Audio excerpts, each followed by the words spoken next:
Hello, I'm Bruce Maples, publisher of Forward Kentucky, and today we have a new candidate that we are going to be talking with.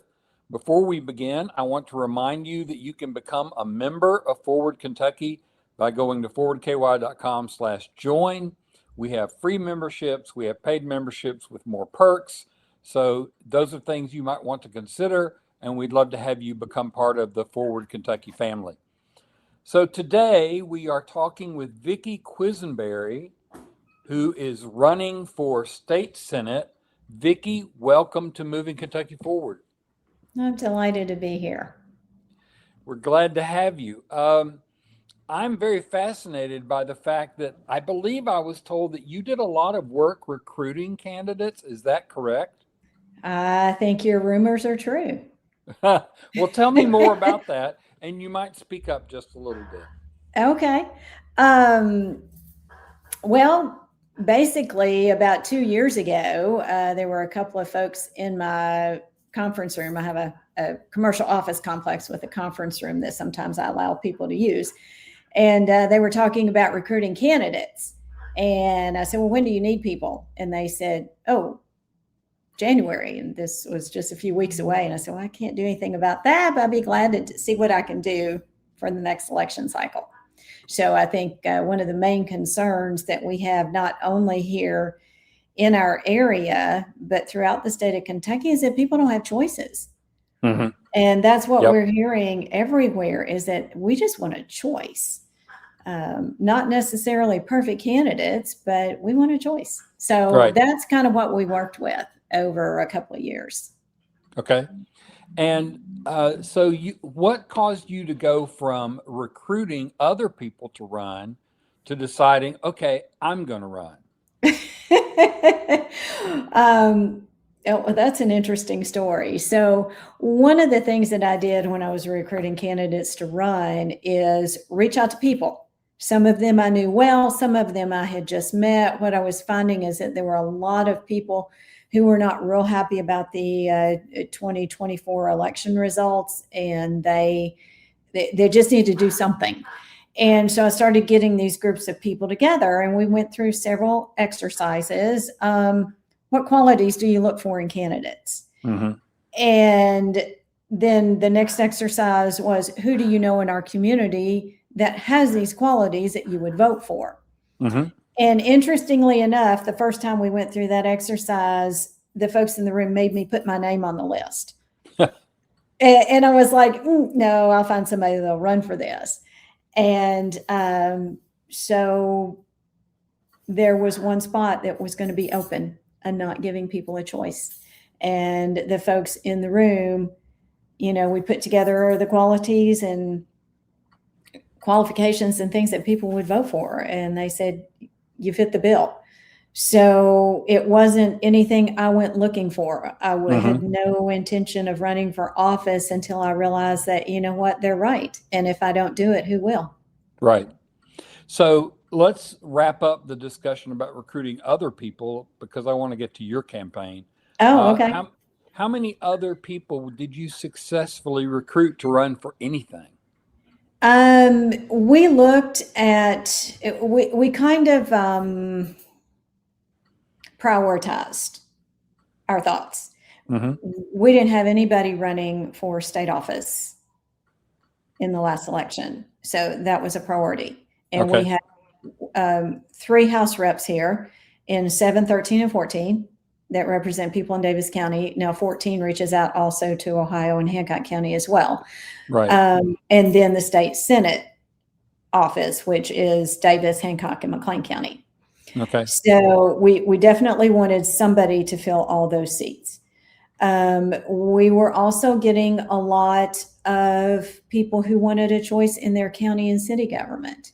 Mm-hmm. So, that was kind of our first priority, rather than, worrying about some of the other offices. Right. It's interesting to me. I always wondered why, from our county judge on down, why is that partisan? Mm-hmm. Yep. It really shouldn't be. You should be Right. able to vote for whoever will do the best job. And you talk to people who are in some of these county positions and why? Why is my race partisan? It shouldn't be.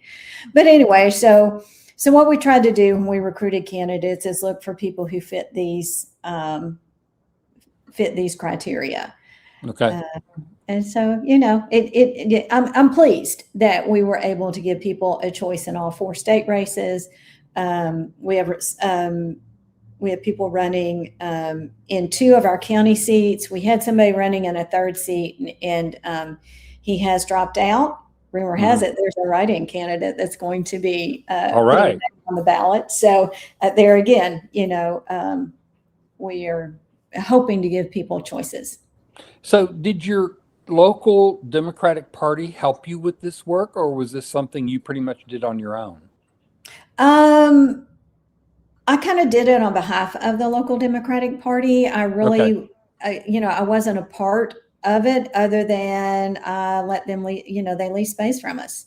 Okay. And I became interested in what they were doing. And then now all of a sudden I'm on the executive committee and I'm running for office. So be careful. Wow. Yeah. Be careful who you make friends with. No, that's exactly right. So, okay. So who are you running against?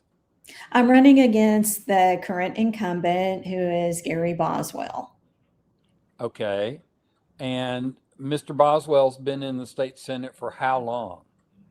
He's been in there for 1 term. There again, 4 years ago, nobody from the Republican Party or the Democratic Party ran against him. So he Okay. filed his papers and became our senator. Yep. Yep. So how is your campaign going? I have run for office. I know that the first time you do it, it is such an experience. So how's it going for you? Oh, Bruce, I feel like I'm, guzzling from the fire hose. Yes. There's just so much to it. And, of course, my husband and I have a small business that we run that needs our attention. I've got a mother in assisted living. I've got 4 grandchildren. One of them lives overseas. I've got one of my grandchildren is special needs. So, I have a lot of outside forces Right. that take up a lot of time in addition to running for office. But I think the most surprising thing for me has been the bipartisan support I've gotten. Hmm. And you and I had Wow. that discussion when I ran into you in Rough River. It's that to me has just been, I guess, kind of empowering to know that I've had libertarians say they're going to vote for me, and I've had Republicans say they're going to vote for me, and independents say they're going to vote for me. Wow. So, I think that helps build into my bipartisanship. With all of my nonprofit work, I have never asked anybody what their political party is because I really don't care. When you set up nonprofit boards and that kind of thing, you look for people with certain skill sets Right. and Right. people with certain connections. And that to me is what a legislator needs to do. Yep. This divisiveness, the more people I talk to, the more people who are just totally discouraged with all the divisiveness. And we've got to start electing people who are willing to work together. So you are running, it's a fairly local race, if I remember the district correctly. It's not spread out over, 5 counties like some of them are. Have you been able to get out and actually do door knocking and so on and so forth? I have not done that yet. What I have found to be very beneficial in this race is to work with people who invite me into their home and they invite their friends in. I call them meet and greets. Yep. I've got one that we're scheduling next week from McLean County and one of the coffee shops. But what I've found is that people are a lot more willing to go to a friend's home and hear a candidate speak. And we will do door knocking as we get closer to the election. The county is going to do a countywide door knocking in August, and we're hopefully going to have a lot of people who've signed up to volunteer here. Sure. Good. I also purchased a community partnership to help support Friday After Five, which is a music festival we have in the summer here down Mhm. on the river. It's amazing how many people from McLean and Hancock County I've met down at Friday After Five. Also, a lot of people from Indiana, but we're glad they're Yeah. here. Right. Right. So, I've just tried to go to the county fairs, anywhere, habitat ribbon cuttings, nonprofit fundraisers and that kind of thing, just where I can see people, Chamber of Commerce events, where I can meet people and talk with them and that kind of thing. And of course, as we get closer to the election, there will be forums that are True. done, and more people will hear about what's going on. So when you go to these things, do you wear like a T-shirt that says "Vicki for Senate" or something like that? So Oh, of course I do. It's got a big bullseye on the front of it. there you Yeah, go. That's yeah, good. yeah. Vicki Quisenberry for state senate. And then I've also got one that's a little bit more professional with a color and a little logo on the Yep. side of it. Yep. And, Good. and there again, it's amazing to me that the number of people who have gone out and purchased campaign T-shirts and wear them places. Oh, wow. Yeah, That's great. yeah. So without getting into amount, which I don't want to know, how is your fundraising going? Of course, you never have as much money as what you want. Sure. But in the first reporting period, I had 9 pages of donors. Wow. And so, it's been good in that I have a large number of donors. Mhm. I found it interesting that the legislature increased the donor amounts. Yes. Um, because it's awfully difficult to find people who want to donate $2,200, much less $3,500. Right. So Bruce, if you know people who want to donate to a viable candidate, by all means, share Right. share my information with them. So that to me has been the biggest challenge throughout all my nonprofit work. I've never had a problem asking for money Mhm. for kids, but to ask for my own campaign, I struggle with that. Yeah, and I absolutely relate. When I ran, it was hard. It was very hard for me at first, and I had, a fellow political person who basically said, "Get over it." Yeah, that's what my campaign advisor is telling me. You If got to you call people and ask them for money. if you believe that you're a good candidate, if you believe you can bring something to the table, then you're asking for something good. So Hmm. go to it. Yeah. Yeah, I've got to change my mindset. This isn't about me. This is about the mission. Yeah. So And so, yeah. do you have campaign staff? Do you have like a director or a scheduler or any of that? I have a campaign manager. I Good. have a treasurer. I have a volunteer coordinator. Even better. Um, I have several people who like looking up stuff for me. Excellent. I have somebody who's working on my vote builder to try to cut our turfs and that kind of thing, so we can be very effective in where we go. And so, I've got probably a list of maybe 30 or 40 people who volunteered. Wow. So it's been interesting to me. Now, the first few Friday After Fives we went to, we didn't take photos of our volunteers. Oh, we should have done that. Right. But you can go back in and just look at the Friday After Five groups that we've had, just different people coming in and volunteering, just to meet folks and talk about the campaign there. People who show up at the county fairs and that kind of thing. So, Hmm. yeah, it's always inspiring to know that people support you.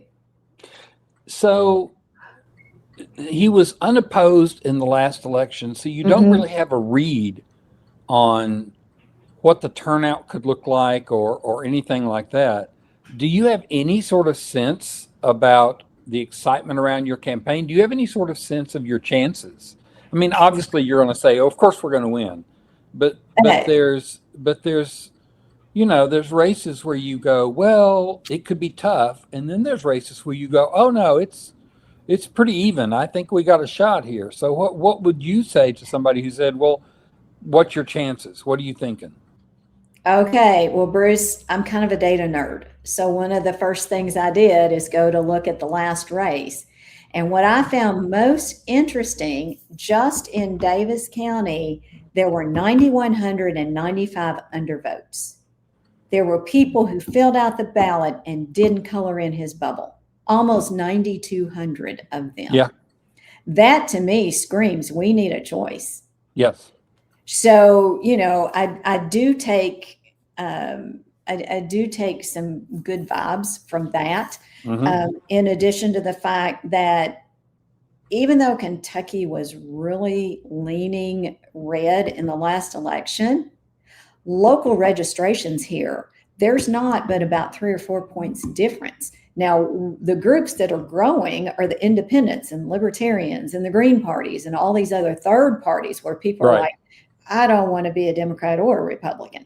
Sure. And, I think my bipartisan appeal should appeal to those. And when you add those third parties into the Democratic registration in this county, now I haven't looked at it from McLean and Hancock County, to be real honest about it. But when you look at how the undervotes figure in, and how most people who register third party do go vote in the general election. Yes.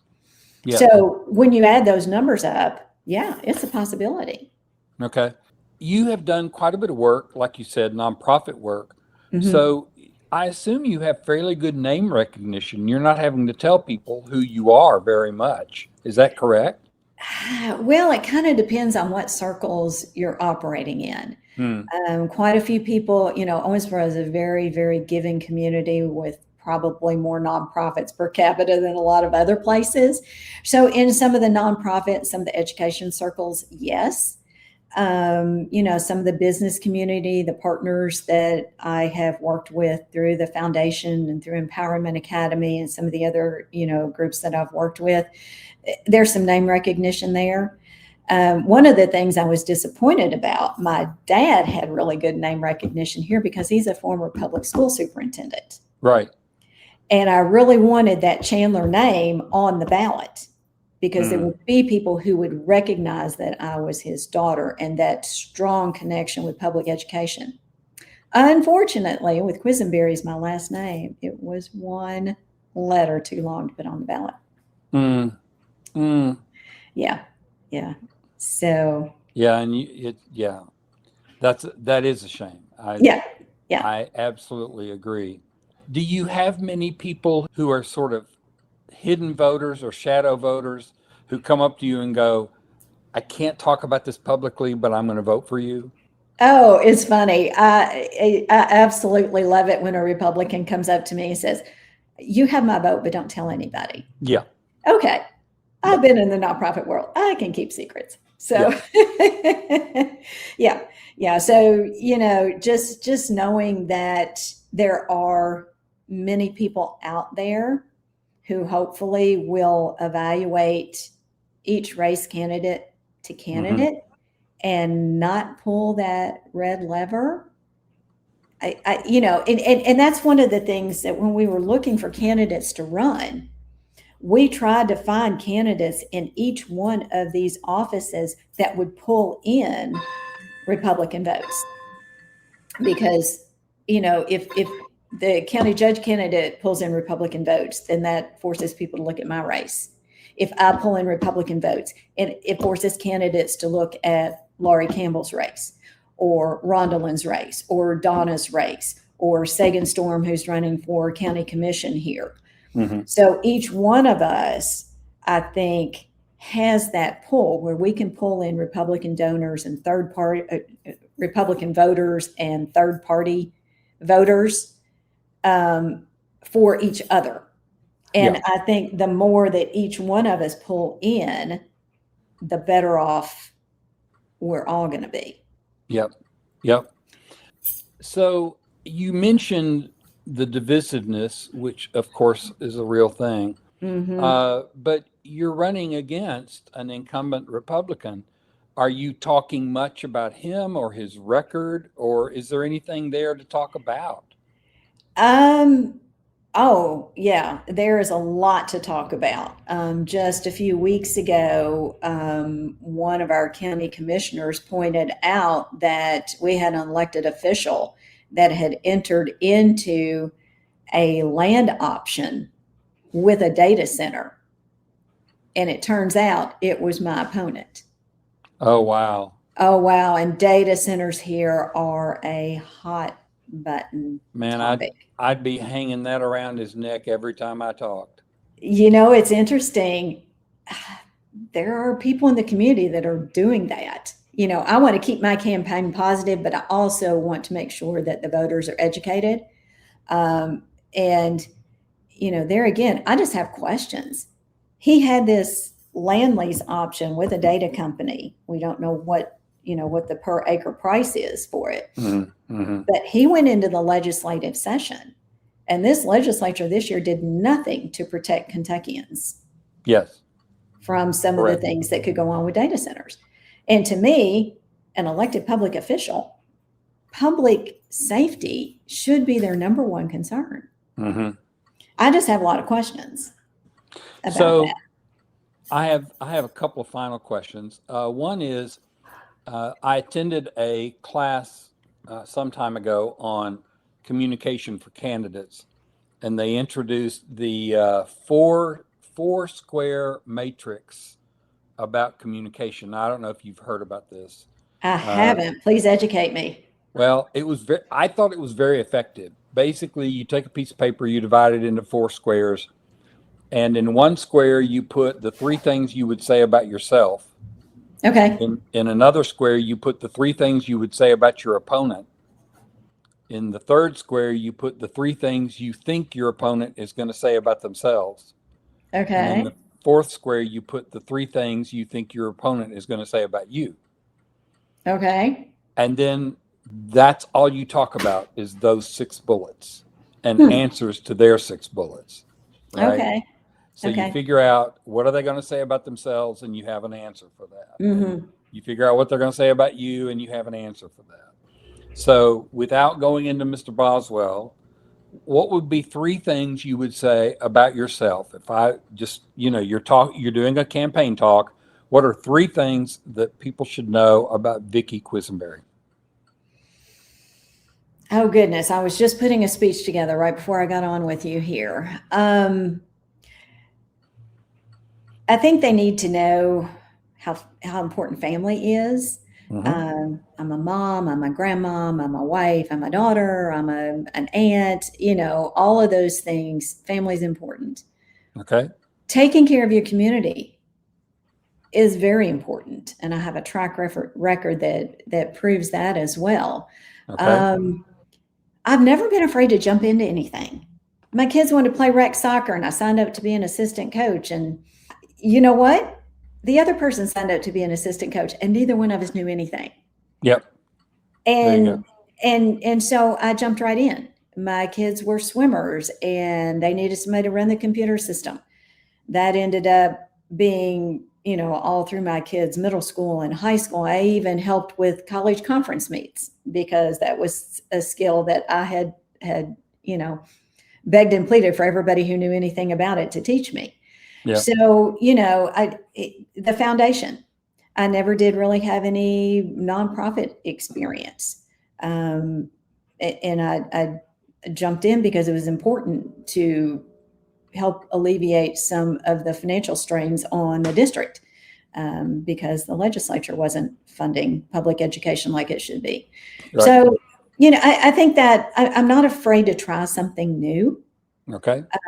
So yeah, there you go. The 3 things. Okay. And I may be putting you on the spot here. Are there 3 things you would say about Mr. Boswell? Oh, goodness. I'm gonna have if you're not ready to do that, we can. Well, the data center thing, definitely. Right. It concerns me, and I need to go back and verify this, but I do believe he's been supportive of some of the legislation that attacks basic human rights for certain segments of our population. That's very concerning. Let's see. I've heard lots and lots of stories. Right now, I'm not ready to repeat them all, including so nicknames and that kind of I thing. will But yeah. I will just suggest that you take the outline I gave you and think about, three bullets, three bullets. I think it's very Hmm. helpful, and it's really good if it keeps you on track from the standpoint of always having a message, always having the Right. same message. Right. All right. So before we wrap up, is there anything you wanted to talk about that I did not ask you about? Hmm. Hmm.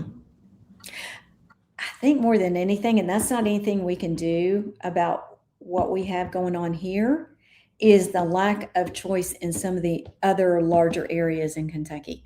Mm-hmm. It's my understanding Warren County doesn't have choices for their people. What other communities don't have choices? I think that's a lot of what divides us Mm-hmm. is not being able to have good quality communications with people of different backgrounds and different perspectives and that kind of thing. Uh, And not having to work together. right, right, right. I, Yeah. I, I think Kentucky is suffering because it's not 49-51 Right. like it should be, 50-50 like it should be. And I know you and I've talked about this before. We've got 4 women running to represent Daviess County in Right. Franklin. And another question I have, half the population is female. Why aren't half of our legislators female? Is it Well, because of the divisiveness and the hatred and the, I know our local Republican Party put out a video. I saw it last week. I don't know how long it's been out. Basically telling you everybody on Democratic ticket's a communist. oh yeah, that's the Really? talking. I know. Yeah, yeah, I know. yeah, yeah. But you're supporting the guy in the White House who's purchasing private businesses with public money. Isn't that a little Well, communistic? yeah, yeah. Yeah. Okay, so let's wrap up with the question that I always ask candidates when I interview them. It's always the last question. Uh-oh, I should have So, done some research. no, it's all right. So Okay. you're out knocking on doors, and you come to my door, and you knock on the door, and I actually open the door, and I ask you, okay, Vicki Quisenberry, why should I vote for you? What's your response? I think we need people who have a proven track record of working together, um, of solving problems. That's the whole goal of nonprofits. You see a problem, you get the right people in the room, you discuss options, and you solve the problem. That's what our legislators need to be doing. Okay. Well, you have my vote. Oh, well, you know what?